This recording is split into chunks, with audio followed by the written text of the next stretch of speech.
وأشهد أن لا إله إلا الله وحده لا شريك له وأشهد أن محمدا عبده ورسوله يا أيها الذين آمنوا اتقوا الله حق تقاته ولا تموتن إلا وأنتم مسلمون يا أيها الناس اتقوا ربكم الذي خلقكم من نفس واحدة وخلق منها زوجها وبث منهما رجالا كثيرا ونساء واتقوا الله الذي تساءلون به والأرحام إن الله كان عليكم رقيبا يا أيها الذين آمنوا اتقوا الله وقولوا قولا سديدا يصلح لكم أعمالكم ويغفر لكم ذنوبكم ومن يطع الله ورسوله فقد فاز فوزا عظيما أما بعد فأعوذ بالله من الشيطان الرجيم بسم الله الرحمن الرحيم ليس البر أن تولوا وجوهكم قبل المشرق والمغرب ولكن البر من آمن بالله واليوم الآخر والملائكة والكتاب والنبيين وآتى المال على حبه ذوي القربى واليتامى والمساكين وابن السبيل والسائلين وفي الرقاب وأقام الصلاة وآتى الزكاة والموفون بعهدهم إذا عاهدوا والصابرين في البأساء والضراء وحين البأس أولئك الذين صدقوا وأولئك هم المتقون رب زدني علما رب اشرح لي صدري ويسر لي أمري واحلل عقدة من لساني يفقهوا قولي سبحانك لا علم لنا إلا ما علمتنا إنك أنت العليم الحكيم.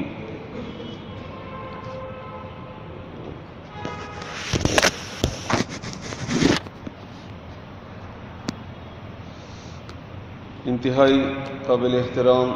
مشرانو ورونو او بچو الحمدللہ اللہ تعالیٰ چې څومره احسانات ادا کړو د هغې حق ادا کولی نه شو. الله تعالیٰ مونږ باندې احسان وکړو چې انسانان پیدا وکړو او بیا الله تعالیٰ د اسلام او د ایمان عظیم نعمت راکړو او بیا د رسول الله صلی الله علیه و آله وسلم د امت هغه شرف مونږ ته راکړو چې هغې سره الله وعده او الله تعالیٰ ورته امت وسط ویلي دي. الحمدلله درود شریف وایو پر رسول الله صلی الله علیه و آله وسلم باندې چې هغه د دې دین بیانول په عملی طریقې سره مونږ ته انتهایی آسان او په ښې طریقې سره او بغیر د څه کمی نه او یا د زیاتي نه مونږ ته بیان کړی دی. اللهم صل علی محمد وعلى آل محمد كما صليت على إبراهيم وعلى آل إبراهيم إنك حميد مجيد. اللهم بارك على محمد وعلى آل محمد كما باركت على إبراهيم وعلى آل إبراهيم إنك حميد مجيد. ورونو مونږ دلته چې کوم درس شروع کړی دی دا مونږ موضوعاتو باندې کوو. پرون موضوع د قرآن کریم اهمیت او فضیلت هغې باندې خبره وشوله څومره چې د الله تعالی توفیق و څومره چې د الله خوښه وه د اللهي مشیت باندې د الله په خوښې باندې کېږي. انسان په وس کې نه نیکي شته او نه بدي شته. نن به انشاءالله یو بله موضوع ده تقوا په بنیاد باندې به خبره کوو انشاءالله. زما کوشش دا وي چې زه ډېر زیات آیتونه راجمع کړم او د هغه آیتونو تاسو ته ترجمه وکړم نو تاسو به ډېر زیات قرآن کریم واورئ. کوم چې تاسو کې شوقیان دي هغه پکار دی چې قرآن کریم مخې ته کېدی چې هغه اړئ را اړئ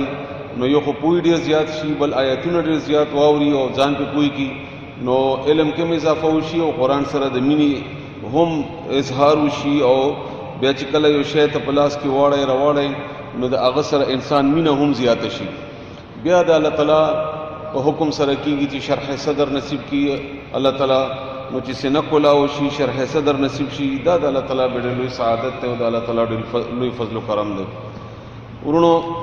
نن انشاءالله تقوا باندې خبره کوو چې تقوا څه شی دی. تقوا په قرآن کریم کې 258 یعنی 258 کرته د دې لفظ ذکر په قرآن کریم کې شوی دی. 258 کرته یعنی که تاسو نن د تقوا دغه معنی صرف زده کوئ نو دې مطلب دا دی چې تاسو د قرآن کریم 258 الفاظ زده کړل په معنی سره او دا ډېر لوی سعادت دی. الله تعالی دې موږ تاسو ته نصیب کړي. دا دومره بار چې ذکر شوی دی د دې هم دومره ډېر زیات اهمیت دی ځکه الله تعالی دا بار ذکر کړی دی بار حکم کړی دی فضیلت بیان کړی دی انعامات بیان کړي دي د حاصلولو طریقې ښودلې ده الله تعالی د تقوا. نو که تاسو ښه توجه سره کښېنئ الله تعالی تاسو ته توفیق درکړي او ما ته الله تعالی د بیانولو توفیق راکړي نو انشاءالله په دې باندې به تاسو کافي حده پورې ذهن به کلاو شي انشاءالله. د تقوا لفظي معنی چې کومه ده هغه ده بچاو بچ کیدل یا بچول. دا اصل کې د عربي لفظ دی وقا، واو قاف یا، دینه دا جوړ کړی شوی دی. یعنی دی ثلاثي مجرد یا درې کم حروف دي، بعضو لږ فرق پکې ښودلی دی. بهرحال هم دینه وقایتون دی. وقایه وایي پرهیز ته، پرهیز. لکه عربی کې مشهوره مقوله ده، اسپتالونو کې عموما لیکلیم دي په عربیانو اسپتالونو کې چې الوقایة خیر من العلاج. وقایه پرهیز، احتیاط دا د علاج نه بهتر دی. بچاو، بچ کیدل، ځان بچ کول. اللہ تعالیٰ په قرآن کریم کې فرمایي په سورت دهر کې الانسان سورت مرتوائی فوقاهم الله، بس دی بچ کړل الله تعالیٰ، فوقاهم الله، اللہ بچ کړل دی. او په سورت رعد آیت نمبر 24 کې اللہ فرمائی وما لهم من الله من واق، وما لهم من الله من واق. اللہ نا څوک د بچ کیدونکو نشته، یعنی څوک الله نه ځان نشي بچ کولای چې الله یې نه ولو غواړي او الله تعالی راګرولو غواړي ځان نشي بچ کولای. دا معنی تاسو ته خیمه چې دې معنی لګورو کا بچاو دې. مالک من الله من ولی ولا واق، دا د سورۃ رعد 37 نمبر آیت ہے. نشتا تا د پاره د الله نه علاوه څوک دوست او نه څوک خلاصون کې، نه څوک بچ کون کې. همدارنګه سورۃ تحریم آیت نمبر 6 کې اللہ تعالیٰ فرمائی قو انفسکم، قو بچ کئی ځانونه، جمع ده انفسکم خپل ځانونه، قو انفسکم خپل ځانونه بچ کئی، و اهلیکم او خپل کور والا اهل هم تاسو نارا د اورنا. همدارنګه موږ په دې منځونو کې دعا کوو چې ربنا آتنا فی الدنیا حسنة وفي الآخرة حسنة وقنا وقی او مونږه بچ کی نا مونږه او مونږه بچ کی عذاب النار، عذاب د اور نه، الله مونږه د اور عذاب نه بچ کی. نو دا د دې هغه معنا وا چې دا ویل کېږي بچاو تا. نیکی کولو ته نه ویل کېږي تقوا، نیکی کولو ته قرآن کریم کې بر وای، بر. او بیا په تقوا کې ګناه او د ثواب د دواړو معنی پرتی دي. یعنی ګناه نه ځان بچ کول او ثواب حاصلول، د الله رضا حاصلول، دته تقوا ویل کېږي. دا معنی شو دی. دا کوم ځکه وی تقوا، تقوا تعلق لري زړه سره. ځکه چې رسول الله صلی الله علیه و آله وسلم فرمایي التقوا ها هنا، درې واره داسې و فرمایل تقوا دلته په زړه کې دن نه. یعنی دا ظاهر جسم سره تعلق نه لري. یو سړی به ډېره غټه ګیره وي، یو سړی به ډېر غټ پګړی اچولی وي، یو سړی به ظاهر ډېر ښکلی ښکاري خو دننه نه به تقوا پکې نه وي، او یو سړی به ظاهر کې ښه نه ښکاري خو دننه به پکې تقوا ورکې وي. نو دې تعلق د زړه کیفیت ته ده، اصل کې زړه ته کیفیت ته. دا داسې اعمال نه دي چې ته ظاهر کې ښکاره شي، یعنی ته په ظاهر باندې څوک پېژندلی نه شي چې دا متقي دی او که نه دی. ځکه چې متقیانو ګیري غټي دي او که نشته ګیري، وړي دي او که لوی دي وغیره. دا به اعمالونه اندازه خو سړی لګولی شي خو د تقوا تعلق دا زړه سره دن نه دی. رسول الله صلی الله علیه و آله وسلم د یو سړي باره کې فرمایي چې هغه به ګډ وډ به وي، خړ پړ به وي، ویښته به یې ګډ وډ وي، خلک به هغه نه تپوس نه کوي. یعنی څوک به هغه په رایې کې نه شریکوي چې کله دا څه قیمتي سړی دی یا داسې څه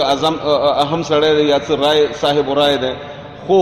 که دا سړی الله باندې قسم وخوري نو الله به د قسم پوره کړي. دومره به د الله خوښ وي، دومره به د الله ته نږدې وي. ځکه چې د زړه کې به تقوا وي، دا به الله نه یریدونکی سړی وي، ګناه نه به ځان بچ کوونکی وي دا سړی. عبدالله عمر رضی الله تعالی عنہ، عمر بن خطاب رضی الله تعالی عنہ، هغه واره ابی ابن کعب نه پوښتنه وکړه. ابی ابن کعب نه چې یا ابی ته پته ده چې د تقوا څه ته وایي، په دې باندې موږ پوهېږو چې دا معنا دا څه ته وایي تقوا. نو هغه ورته وفرمایل چې ته کله په ګڼو ازغو کې یا په ګڼو جاړیانو کې دې مزل کړی دی؟ هغه وایي هاو. وایي هلته څه کوي بیا؟ وایي هلته زه بیا خپلې کپړې او خپې د وړو او د غټو ازغو نه بچ کوم چې ازغي مې خپې کې لاړ نشي، کپړې راته ونشلي، جاړیانو کې چې سړی داسې مزل کوي. نو دې مزل ته وایي تقوا وایي. دکه چې مزل دی کوم چې وړه ازغي نه او د غټ ازغي نه ځان بچوه، دته تقوا وایي. د دې ښه مثال چې کوم دی هغه تاسو لږ مونږ په دې معاشرې کې لږ راولی دا. تاسو دې روډ ته وځئ، تاسو کې چوک ډرایوران دي یا یو نوی ډرایور سره تاسو کېناستئ او ډېر رش دی او د ده ګاډی ښه نس ده او ته ورسره ناست دی او هغه ګاډی چلوي، نو تاسو به څه ورته وایئ؟ خیال بچ رو تیز ده بس دغه ته تقوا وایي. ځان بچ او دې نه وای ګاډه دې ورو بریک تیز بس دا مزل د تقوا ده دلته ونه لګي تیز لاړ نشي ورو لاړ نشي ګاډه اونه وای بل دې اونه وای سړی اونه وای اکسیډنټ ونه کی جنجال جوړ نه کی نو بس دې مزل ته تقوا وای احتیاط کول انتهائی احتیاط کول یعنی ژوند تیرول په داسې طریقې باندې چې تا نه الله ناراض نشي تا نه الله خفه نشي بیا دې کې یو فرق دا دی چې دلته استاد ناست یې ما ګورئ زه کډیرم خسړی مثلا یا ډیرم بد سړی یم خو زه په دې وخت کې غلا نشم کولی ول نشم کولی چې تاسو ما ګورئ نو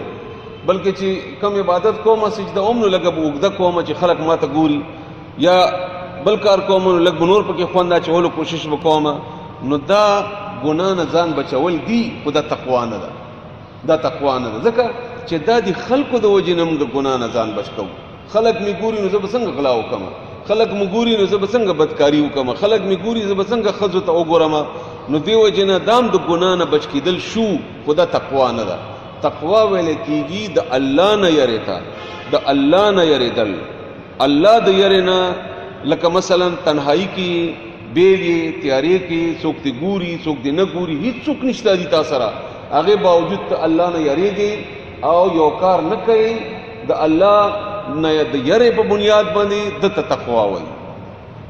بس دغه تقوا که په بازار کې او که په کور کې او که په رش کې او که څوک دې ګوري او که څوک دې نه ګوري او که شپې او که په کټ کې که په باتروم کې دن نه ولې ناست نه الته به هم تا سره دغه احساس وي چې ما الله ګوري الله سره علم دی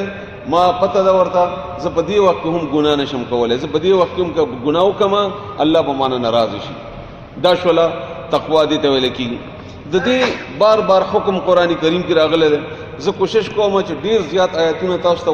ولولم چې تاسو قرآن سره تعلق هم زیات پیدا وشي او تاسو قرآن واړوئ نو بیا تاسو پوهیږئ زیات او قرآن سره به تاسو مینه پیدا وشي لږ بیدار به هم یئ سورہ احزاب آیت نمبر 1 سورہ احزاب اولینه آیت هغه ځکه الله تعالی د تقوا باره کې رسول الله صلی الله علیه و آله وسلم ته حکم کوي یا ایها النبی اے پیغمبر اتق الله الله نو یریگا یعنی ځان بچ کده ګنا نه نو ظاهر خبره پیغمبران خو معصوم دي اینو ګنا نه کیږي دا الله تعالی مونږ تاسو ته پایې دا دومره اهم حکم دی چې دا حکم رسول الله صلی الله علیه و آله وسلم ته هم دی دا رسول الله صلی الله علیه و آله وسلم ته هم دی احتیاط کوا ځان بچ کوا موسی علیہ السلام مور وفات شو الله ورته فرمایي چې ستاد پر هغه لاس وچتونکې چې وو هغه کس لاړو نو اوس احتیاط کوا نو اے پیغمبر احتیاط کوا او یریګه د الله نه احتیاط کوا ولا تطع او اطاعت مکوا خبر ممنا الکافرین د کافرو والمنافقین د منافقانو ځکه چې هغه پیغمبر دی او پیغمبر عموما هر یو پیغمبر او خاص کر رسول الله صلی الله علیه وسلم هغه حریص په مسلمانانو او په ایمان راوړلو باندې حریص علیکم بالمؤمنین سورته توبه کې الله تعالی فرمایي نو هغه ډیر خواهش و چې ډیر خلک مسلمانان شي لکه موږ دا درس کوو ډیر خلک راغلي وي دا وای نو یو وری رسول الله صلی الله علیه وسلم په مسجد نبوي کې ناشته حرم کې او څه کسان سره ناشتي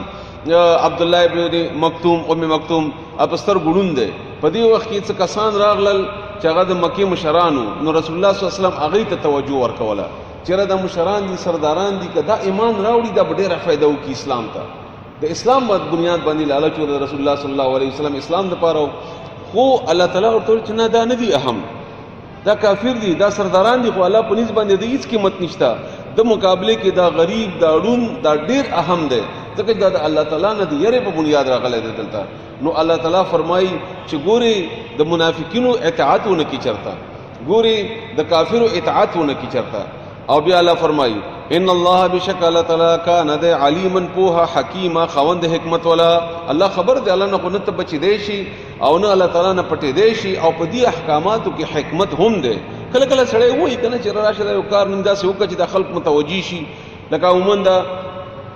خلق چې کوم پټیانو کې ډیر زیات کوشش کوي چې داو کا چې خلق متوجي شي نه تقوا خبره دانه تقوا خبره ده چې الله متوجي دی الله ګوري غلط کارونه شي رانه الله ناراض نه کم چرتا الله می ګوري الله خبر ده الله ته پته ده چې دا کار رانه ونی شي چې ماته بیا الله ناراض شي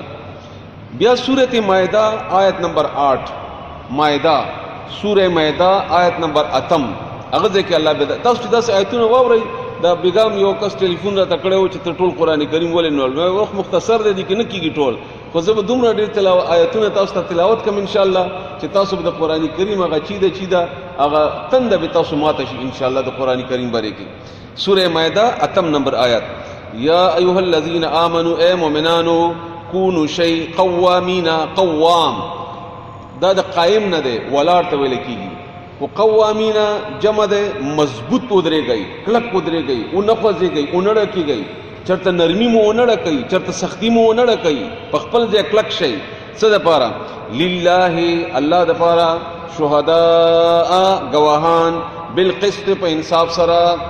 یره د خپل د گواهی نه کومه د مالدار د گواهی نه کومه نه ګوري داونه کوي مضبوط ودرېږي په گواهی باندې ولا یجرمنکم مجبور دین کی تاسو شنآن قوم دشمنی د یو قوم په څه باندې علی الله تعدلوا دا چې تاسو انصاف نه کوي چا سره دشمنی وي هغه په انصافی مجبور نه کوي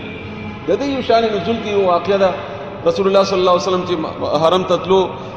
عمره ته نو کافر ایثار کو بیا ورسته مسلمانانو ویلي رسول الله صلی الله علیه وسلم ته چې دا دې چې بونګه پلاره باندې زموږ بدیم نه پریدو نو الله وینا نه هغه غلط کار کړي هغه په غلط کار کې به تاسو غلط کار نه کوئ هغه سره تاسو دشمنی ده خدا دشمنی تاسو په غلطو کارونو باندې مجبور نه کی ګورئ دې مطلب دا نه چې تاسو دشمنی نو باندې غلطم کوا کنزلم کوا بدم وای ارث نه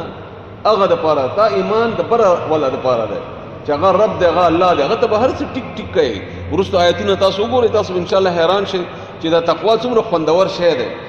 دا که زه تاسو ته د خلاصه راجمه کما نو دی یو پښتو کې وبله معنم کیږي هغه د مینا محبت مینا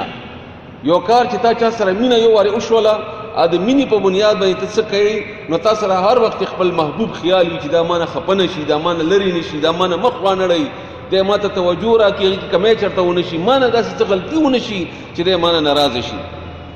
نو بیا څه کوي اعدلوا انصاف کوي عدل کوي هو د انصاف کول اقربو ډیر نږدې دی لتقوا تقوا د پاره تقوا ته چونګه قران وایي یوازې تقوا نه زده کوو خو تقوا مضمون دی د قران کریم غږ زده کوو صحیح خبره راته وکي تاسو دلته نوځي استاسو ورور وی زوی وی خپل وی د هغه چا سره جګړه ده او هل ټکول دی هغه دی وای دا وای تاسو چوزې څه وکوي صحیح خبره وکي تصور کې دا سره ولې بو به موږ څه کوو از خپل ځان خبرم کوم اول بونګه په دې چا سره جګړه ده په گزار کو و ما ورور سره جګړه الله وای داسې مکوا داسې مکوا تا د څه پته تا ورور ملامت ته هغه ملامت تا تحقیق کړی تا پته لګولې ده اعدلوا عدل کوا دې ته مګوره چې دا مې ورور ده دا خو تاسو ته یو ساده غونډه مثال مې درکو زما پارټي دا هغه یو خبره وکړه ما ته هیڅ تحقیق او تصدیق ضرورت نشته بس زما پارټي ویلي دي نو زم داسې کوم زما مسلک داسې کوي نو زم داسې کوم او مونږ خدا سے پښتاني وکاو نو بس مونږ هم کوو کومګه پاکستانیان داسې کوو نو بس ټیک ته دا زموږ د پاکستان خبره ده نو کومګه پښتاني نو بس زموږ د پښتنو خبره اوس پښتو خو نه چوپره خدای کنه پښتو خو پښتو ده بیا تنظیم خو نه چوپره خدای کنه مسلک خو نه چوپره خدای کنه الله وې داسې مت کوي اعدلوا عدل کوي او د عدل څه شه ده اقرب للتقوا دا تقوا ته نږدې ده هغه وخت کې دا سوچ کوي چې الله ناراضه نشي زه به ولې د ورور ملګرتیا وکم زه به ولې د پلار ملګرتیا وکم زه به ولې د تنظیم ملګرتیا وکم چې د هغې په نتیجې کې ما الله ناراضه کم زه الله نه خپه شي نو ما خو قیامت کې تنظیم نه پکاريږي ما خو هغې هلته نشي خلاصولی ما ته خو هیڅ نشي راکولی ما خو هیڅ څوک نه پکاريږي سوا د خپل هغه عمل نه چې الله تعالی دپاره مې کړی سوا د هغه عمل نه او دام زه بل چا دپاره وکم دا دومره غونتې عمل کوم ما زه بل چا دپاره وکم نو خبره ختمه شو بیا نو واتقوا الله ویریږئ د الله نه ځان بچ کړئ د ګناه نه د یری د الله نه ان الله بشکل تعالی خبیر خبر ده بما تعملون سم چې کوي تاسو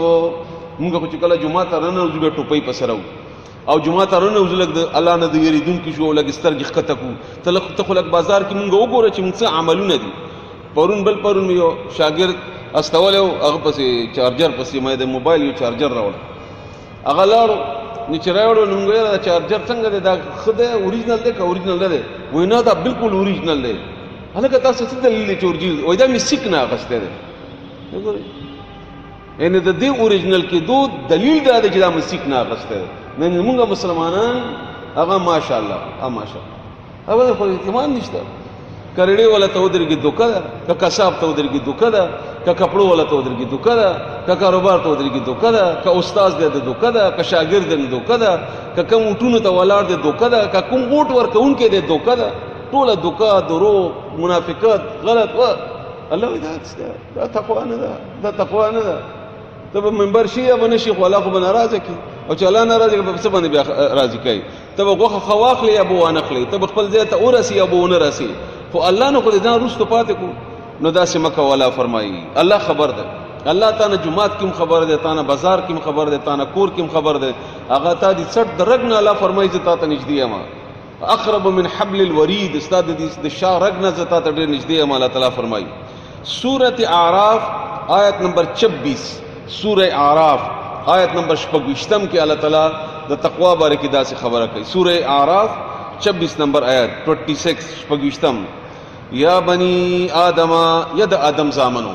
مونږ تاسو ته الله وایي ید آدم اولادا،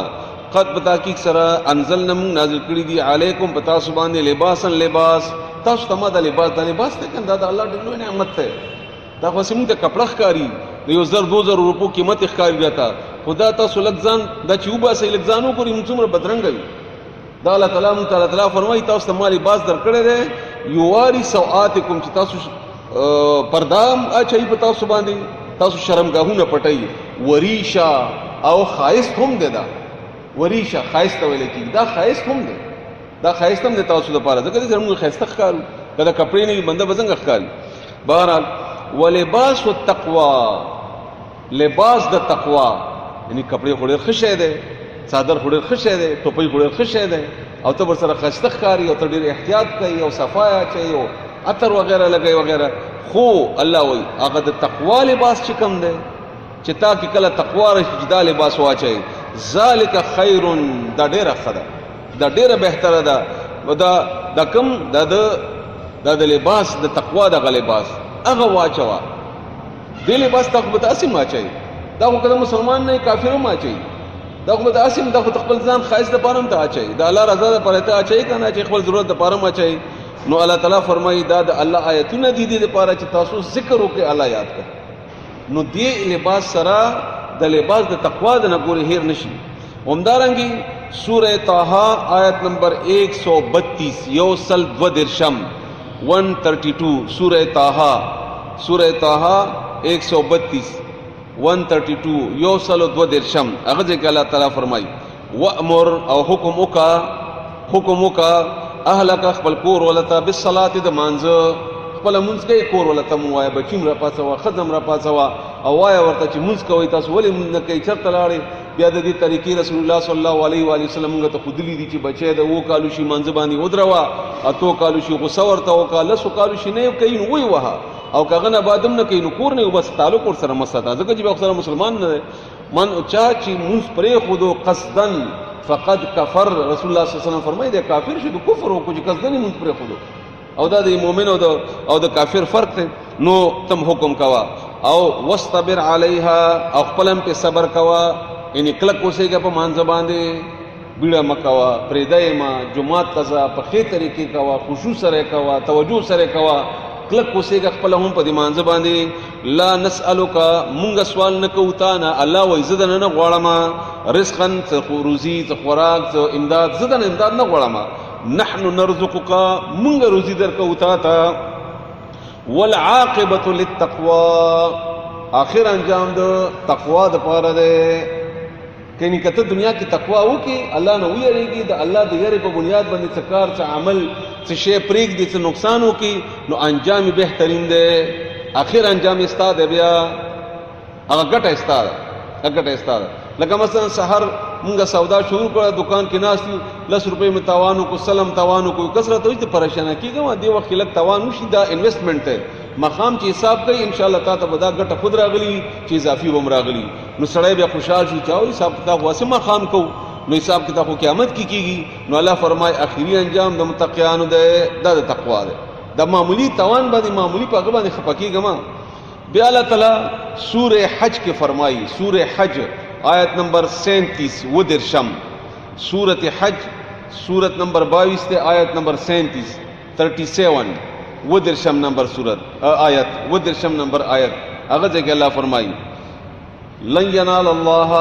نرسیږي الله تا لحومها وخد دي ولا دماؤها او نبینی د هغه ولكن يناله التقوى لیکن رسیږي الله تعالی ته تقوا د ته چې عید کې کوم قرباني کوي کنه د وخت الله ته ور کوي الله ما ته نه راکړي دا وینه چې تاسو مکه تویا کنه دا ما ته دې راکړل الله ما ته خو دې نه کړل ما ته وخت نه راسي او نه ما ته ضرورت شته او نه زه محتاج یم او نه زوګه کېږم او نه زوګه ما دا خو ته وخت حلاله کې راځي حلال کې ګډ یا بيزا نو راځي کېږم زه خوري پخپلا وغیرہ نو الله ما ته دا نه راسي نو بیا ولی کوي دا کار نه الله وای د دې لپاره ولکن یناله تقوا لیکن الله ترسیږي هغه تقوا یرا د کمی یری په بنیاد باندې کمی مینی په بنیاد باندې چې ته دا ذبح کوي دا وینه تو یې دا غوخره وباسي او خپل یا غریبانو ته یا بچو ته ور کوي دا کم نیت چې تا زړه کې کړی دی کنیت دا کړی چې خلک بوج غټ غړې اغسته او لش غډانې اغستیو نو بیا خو تقوا نشو خو کدا تا د الله رضا لپاره کړی الله وې دا ما ترسي استا غفور کې دن نوینه ته ولونم بیا خبرې کما او ما ته غرسي او غبتا ته انعام ملاويږي كذلك سخرها لكم لتكبروا الله على ما هداكم وبشر المحسنين الله ويند غرنګ ما مسخر کړی تاسو د پاره د څاروي د تاسو د دې لپاره چې تاسو د الله نوم واخلي په دې باندې څنګه چې الله خود له تاسو ته او زیر ورکني کی کوونکو ته اوس د دې پورې څنګه ذهن تاسو ان شاء الله خلاص شو تقوا باندې دا نور کولاویږي یعنی که تاسو نن درس د کوي کنه او تاسو دا ټول آیاتونه خې طریقې سره واورئ تاسو یقینو کې ژوندۍ به بدل شي بالکل خو قران داسې یو عجیب کتاب دی چې دې باره کې رسول الله صلی الله علیه و علیه وسلم فرمایي چې دا زړونو نه داسې تختی زړونو نه لکه څنګه چې غوا دې نه تړلی او پټی کې پرې دی نو غوا چې تړلی نه یا اوخه دې تړلی نه یا پټی کې پرې دی او تختی کنه نو دا غرنګ دې سره به تعلق ساتي د قران سره دا بوای دا به تلاوت کوي دا به مسلسل راخلي نو دا به تاسو ځل کې بیا ځای کوي او بیا به په دې باندې پويږي هم نو اوس دې پورې څه ذین کې تاسو راغله رسول الله صلی الله علیه و علیه وسلم نا ابو ذر رضی الله تعالی عنہ پوښتنه وکړه چې د تقوا څه ته وایي تقوا څه شی نو هغه ورته د سورته بقره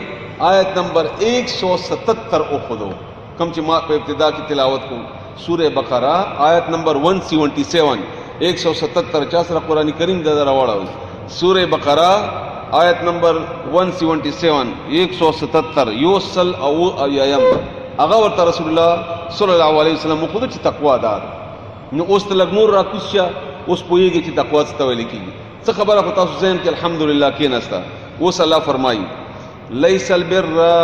ندا نیکی ندا اندا تولو چې تاسو واړوي وجوهکم کن خپل قبال المشرق په طرف د مشرق باندې والمغرب یا په مغرب باندې دا خو نیکی نه ده چې مخ ته دی خو کو مخ ته دی خو کو لکه اوس مونږ مخ دی خو کو ولا دا خو نیکی نه ده دا خو ما حکم دی خو کوي دی خو مخ کوي مطلب دا چې تا د ظاهری نیکی دا نیکی نه ده دا تا چې د ګیره پر خو دی دا نیکی نه ده دا تا چې سپینې کپڑے اچولې دا نیکی نه ده دا ته چې ظاهر څه کوي ښکاری د خلکو د ځان خی یا دنیا ته ځان خی الله وی دا نه ده داسې یا تا چې ځان نه کوم نیکی جوړه کړې ده خپل موږ خو ټول نه کېانه تصورات جوړې کړې دي ذهن کې یو شی راغلو بس هغه کو او د دې یو ساده غوندې مثال درکمه به تاسو خو پوهیږئ دا موږ ټول داسې دا هر بدی چې بیانوم دا بار تاسو ته اول ځان ته وایم بیا غنه با تاسو مخاطب کوم د دې لپاره نه چې دا امتی نه دا زموږه معاشره یا زموږه د ماحول دی داسې لکه مثلا ما زړه کې راغله چې زه یو 1,000 روپۍ د الله په رضا کې د سړی ته ورکوم ټیک شو اوس ما ته پته ولګېده چې د جمعات کې ډېر زیات ضرورت دی یا ما ته پته ولګېده چې څنګه کې کور کې مې غریبان دي د هغې کور کې روټۍ نشته دا به زه نه کوم ځکه دا زما مزاج سره برابر نه دی او ما جمعات کې پیسې ورکوم څوک نه به مې څوک وګوري نه مې چا باندې احسان واوښتو دته خو کور کوم پته ولګېده ډاکټر صاحب ماته 1,000 روپۍ راکړي احسان مې مني خلکو ته معلومیږي دا نو مونږ مزاجي نیکي کوو مونږ ضرورت مطابق نیکي نه کوو خو کچرې مونږ امدکل 1,000 روپۍ د الله رضا لپاره د تقوا په بنیاد باندې ورکو نو مونږ ته بیا تلاش دای چې الله به په کوم ځای باندې راضي شي جمعات ضروری دی کدا سړی ضروری دی کدا کور ضروری دی کدا ضروری دی کزه پکې ما نوم دې پکې اغستې شي او کنه شي اغستې